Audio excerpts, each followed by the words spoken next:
भोर के समय सूर्य देवता ने अपना प्रसार क्षेत्र विस्तृत करना आरंभ कर दिया था।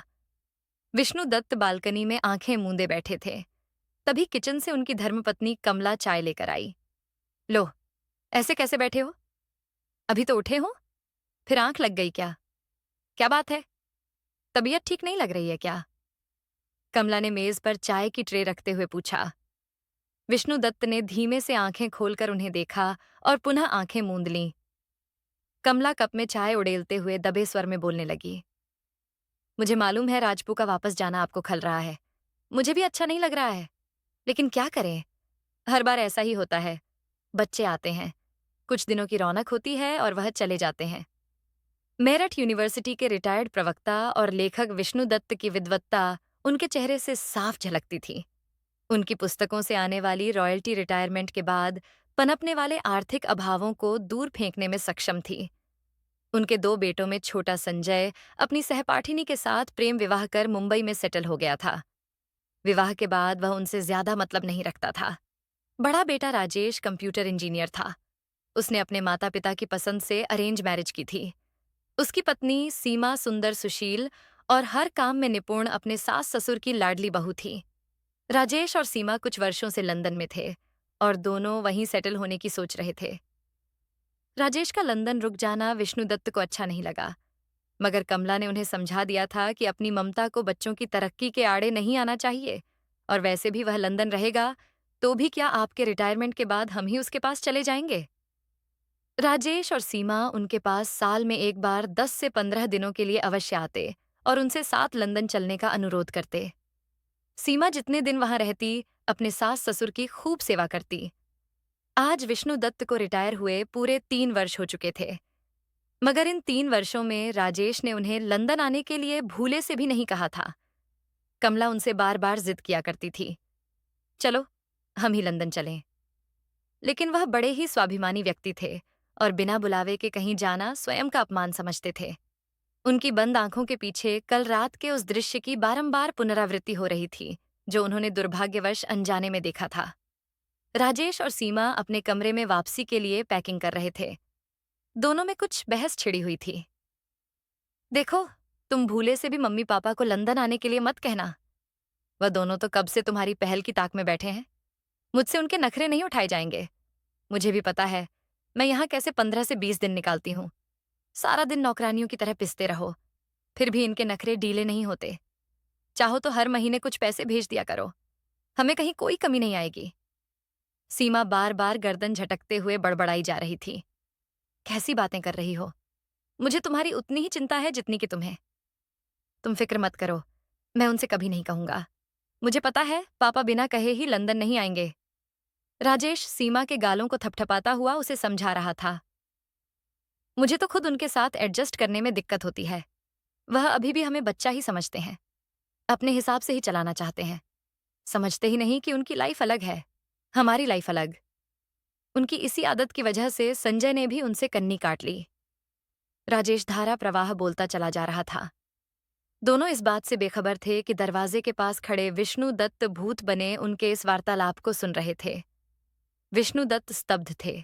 उनका मस्तिष्क कुछ सोचने समझने के दायरे से बाहर जा चुका था। अतः वह उन दोनों के सामने कोई प्रतिक्रिया व्यक्त नहीं कर पाए। उनको सी ऑफ करने तक का समय उन्होंने कैसे कांटों पर चलकर गुजारा था, यह बस उनका दिल ही जानता था। राजेश और सीमा, जिनकी वह मिसाल दिया करते थे, उन्हें इतना बड़ा धोखा दे रहे थे। जाते हुए दोनों ने कितने प्यार और आदर के साथ उनके पैर छुए थे। यह प्यार, यह अपनापन सब दिखावा था। उनका मन पुनः घृणा और क्षोभ से भर उठा। वह यह भी तय नहीं कर पा रहे थे कि कमला को इस बारे में बताएं अथवा नहीं, यह सोचकर कि क्या वह यह सब सह पाएगी। विष्णुदत्त बार बार बीती रात के घटनाक्रम को याद कर तुक्के महासागर में गोते लगाने लगे। समय अपनी रफ्तार से गुजरता जा रहा था, मगर विष्णुदत्त का जीवन जैसे उसी मोड़ पर थम गया था। अपनी आंतरिक वेदना को प्रत्यक्ष रूप से बाहर प्रकट नहीं कर पाने के कारण वह भीतर ही भीतर घुटते जा रहे थे। उस घटना के बाद उनके स्वभाव में भी काफी नकारात्मक परिवर्तन आ गया। दुख को भीतर ही भीतर घोंट लेने के कारण वह चिड़चिड़े होते जा रहे थे। बच्चों से मिली उपेक्षा से स्वयं को अवांछित महसूस करने लगे थे। धीरे धीरे कमला भी उनके दर्द को महसूस करने लगी। दोनों मन ही मन उदास रहते, मगर एक दूसरे से कुछ नहीं कहते। लेकिन अभी भी उनके दिल के किसी कोने में उम्मीद की एक धुंधली किरण बाकी थी कि शायद कभी किसी दिन बच्चों को उनकी जरूरत महसूस हो और वह उन्हें जबरन अपने साथ ले जाए। यह उम्मीद ही उनके अंतःकरण की वेदना को और बढ़ा रही थी। एक दिन विष्णुदत्त किसी काम से हरिद्वार जा रहे थे। उन्हें चले हुए 3-4 घंटे हो चुके थे। तभी कार से अचानक खरखर की आवाजें आने लगीं। इससे पहले कि वह कुछ समझ पाते, कार थोड़ी दूर जाकर रुक गई और दोबारा स्टार्ट नहीं हुई। सिर पर सूरज चढ़कर मुंह चिढ़ा रहा था। पसीने से लथपथ विष्णुदत्त लाचार खड़े अपनी कार पर झुंझुला रहे थे। थोड़ा पानी पी लीजिए, कमला पानी देते हुए बोली। काश कहीं छाया मिल जाए। कमला साड़ी के पल्लू से मुंह पोंछती हुई इधर उधर नजरें दौड़ाने लगी। मेरा तो दिमाग ही काम नहीं कर रहा है। ये सब हमारे साथ ही क्यों होता है? क्या भगवान हमें बिना परेशान किए हमारा कोई काम पूरा नहीं कर सकता? खुद को असहाय पाकर विष्णुदत्त ने भगवान को ही कोसना शुरू कर दिया। देखो, वहां दूर एक पेड़ है, वहां 2-3 छप्पर भी लगे हैं। वहीं चलते हैं, शायद कुछ मदद मिल जाए। कमला ने दूर एक बड़े बरगद के पेड़ की ओर इशारा करते हुए कहा। दोनों बोझिल कदमों से उस दिशा में बढ़ने लगे। वहां एक छप्पर तले चाय की छोटी सी दुकान थी, जिसमें 2-3 टूटी फूटी बेंचें पड़ी थीं। उन पर 2 ग्रामीण बैठे चाय पी रहे थे। वहीं पास में एक बुढ़िया कुछ गुनगुनाती हुई उबले आलू छील रही थी। दुकान में एक तरफ एक टूटे फूटे तसले में पानी भरा था। उसके पास ही अनाज के दाने बिखरे पड़े थे। कुछ चिड़ियां फुदक कर तसले में भरा पानी पी रही थीं और कुछ बैठी पेट पूजा कर रही थी। साथ लगे पेड़ से बार बार गिलहरियां आती, दाना उठाती और सर से वापस पेड़ पर चढ़ जाती। पेड़ की शाखाओं के हिलने से ठंडी हवा का झोंका आता, जो भरी दोपहरी में बड़ी राहत दे रहा था। शाखाओं के हिलने से, पक्षियों की चहचहाट से, गिलहरियों के भाग दौड़ से उपचे मिक्स संगीत की गूंज अत्यंत कर्णप्रिय लग रही थी। कमला आंखें मूंदे इस संगीत का आनंद लेने लगी। क्या चाहिए बाबूजी? चाय पियो। बुढ़िया की आवाज से कमला की तंद्रा टूटी। वह विष्णुदत्त की ओर देखते हुए बोली, आप चाय के साथ कुछ लोगे क्या? नहीं, विष्णुदत्त ने क्रोध भरा छोटा सा जवाब दिया। बाबूजी, आपकी शक्ल बताती है कि आप भूखे भी हो और परेशान भी। खाली पेट तो रत्ती भर परेशानी भी पहाड़ जैसी दिखती है। पेट में कुछ डाल लो, शरीर भी चलेगा और दिमाग भी। हाँ बुढ़िया, इतना कहकर खुलकर हंस पड़ी। बुढ़िया की हंसी देखकर विष्णुदत्त तमतमा गए। लो, पड़ गई आग में आहुति। कमला मन में सोचकर सहम गई। वह मुंह से कुछ नहीं बोले, लेकिन बुढ़िया की तरफ घूर कर देखने लगे। बुढ़िया चाय बनाते बनाते बताने लगी, बीबी जी, इस सुनसान जगह में कैसे थमे? क्या हुआ? दरअसल हम यहाँ से गुजर रहे थे कि हमारी गाड़ी खराब हो गई। पता नहीं यहाँ आसपास कोई मैकेनिक भी मिलेगा या नहीं। कमला ने लाचारी प्रकट करते हुए पूछा। मैं किसी के हाथों मैकेनिक बुलवा लूंगी। अब परेशान ना हो। बुढ़िया उन्हें चाय और भजिया पकड़ाते हुए बोली। अरे ओ राम शरण, इधर आइयो बुढ़िया। दूर खेत में काम कर रहे व्यक्ति की ओर चिल्लाई। भाई, इन भले मानस की गाड़ी खराब हो गई है, जरा टीटू मैकेनिक को तो बुला ला। गाड़ी बना देवेगा। इस वीराने में कहाँ जावेंगे? बेचारे बुढ़िया के स्वर में ऐसा विनयपूर्ण निवेदन था, जैसे उसका अपना काम ही फंसा हो। बाबूजी चिंता मत करो टीटू, ऐसा बच्चा है जो मरी कैसी किसी भी बिगड़ी गाड़ी को चलता कर देवे है। इतना कह बुढ़िया चिड़ियों के पास बैठ ज्वार बाजरे के दाने बिखेरने लगी। अरे मिट्ठू, आज मिट्टी कहाँ है? वो एक चिड़िया से बताने लगी। विष्णुदत्त को उसका यह व्यवहार कुछ सोचने पर मजबूर कर रहा था। ऐसी बुढ़िया जिसकी शारीरिक और भौतिक अवस्था अत्यंत जर्जर है। उसका व्यवहार, उसकी बोलचाल इतनी सहज, इतनी उन्मुक्त है, जैसे कभी कोई दुख का बादल उसके ऊपर ना गुजरा हो। कितनी शांति है उसके चेहरे पर। माई, तुम्हारा घर कहाँ है? यहाँ तो आसपास कोई बस्ती नजर नहीं आती। क्या कहीं दूर रहती हो? विष्णुदत्त ने विनम्रतापूर्वक प्रश्न किया।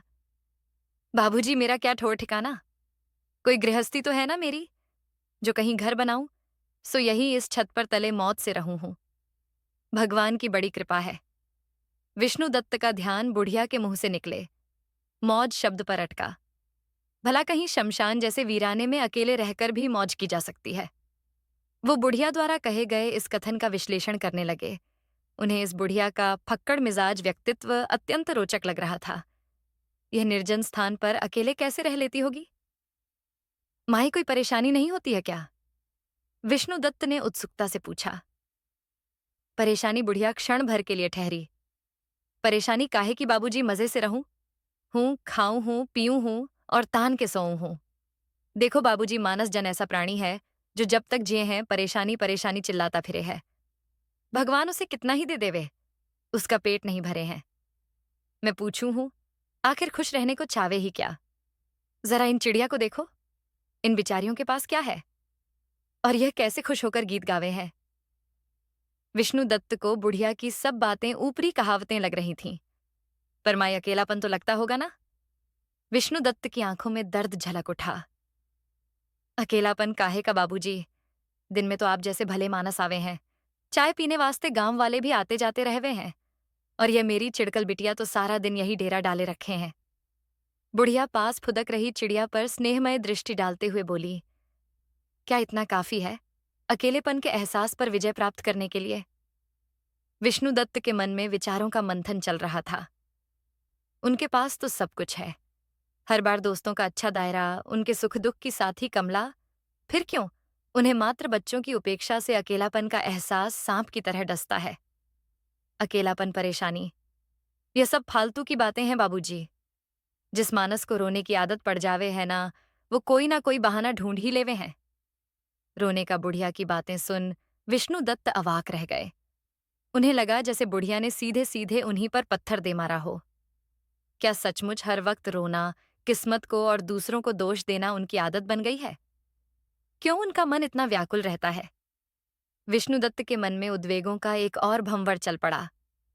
माई, तुम्हारा घर बार कहाँ है? कोई तो होगा तुम्हारा सगा संबंधी। विष्णुदत्त ने अपनी पूछताछ का क्रम जारी रखा। बुढ़िया गर्व से गर्दन अकड़ाते हुए बोली, है क्यों नहीं बाबूजी, पूरा हरा भरा कुनब्बा है। मेरा भगवान सबको बरकत दे बाबूजी। मेरे आदमी को तो मरे जमाना बीत गया। 3 बेटे और 2 बेटियां हैं, मेरी नाती पोती वाली हूं, सब शहर में बसे हैं और अपनी अपनी गृहस्थी में मौज करे हैं। बुढ़िया कुछ देर के लिए रुककर फिर बोली, मेरा एक बच्चा फौज में था, पिछले साल कश्मीर में देश के नाम शहीद हो गया। भगवान उसकी आत्मा को शांति देवे। बुढ़िया की बात सुन दोनों हतप्रभ रह गए और एक दूसरे का मुंह ताकने लगे। इतनी बड़ी बात इतनी सहजता से कह गई थी वह, और उसके चाय बनाने के क्रम में तनिक भी व्यवधान नहीं पड़ा था। वो पूरी तरह से सामान्य थी, न चेहरे पर शिकन, न आंखों में नमी। क्या इसे बच्चों का मोह नहीं होता? विष्णुदत्त मन ही मन सोचने लगे। तुम अपने बेटों के पास क्यों नहीं रहती हो? उन्होंने एक बड़े प्रश्न चिन्ह के साथ बुढ़िया से पूछा। नहीं बाबूजी, अब कौन उस मोह माया के जंजाल में उलझे।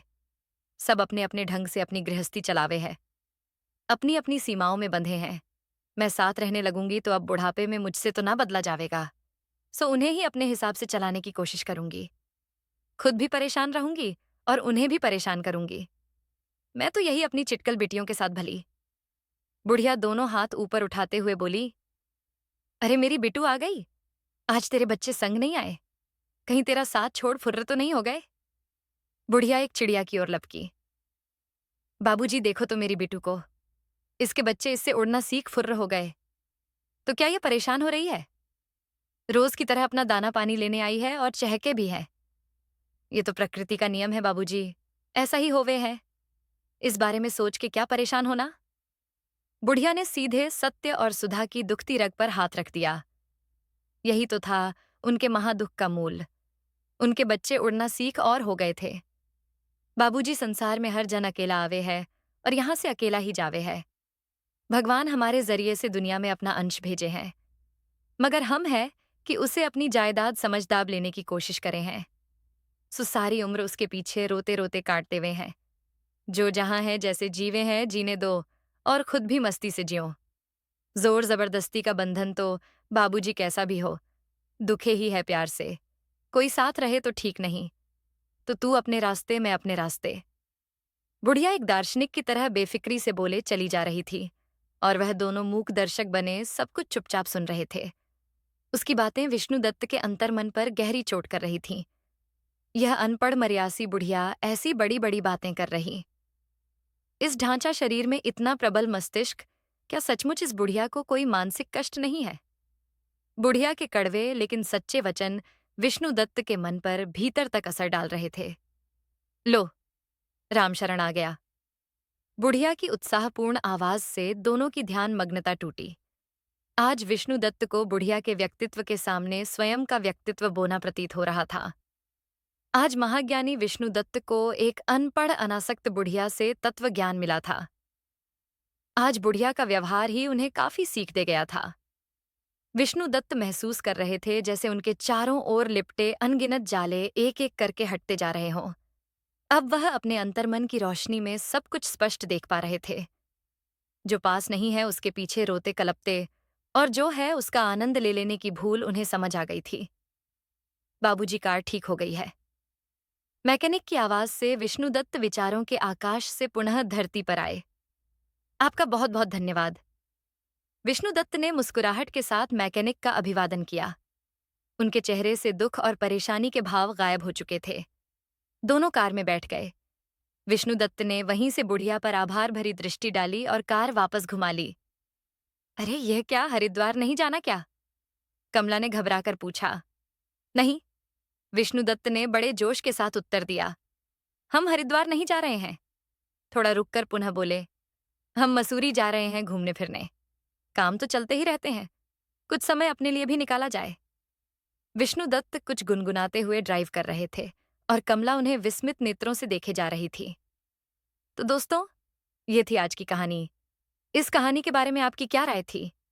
ये कमेंट बॉक्स में जरूर बताइए। अगर आपको कहानी पसंद आई हो तो वीडियो को लाइक करें और चैनल को सब्सक्राइब करें और बेल आइकन पर क्लिक करके इसे ऑल पर सेट करें ताकि आपको नए वीडियो की सूचना तुरंत मिल जाएगी। धन्यवाद।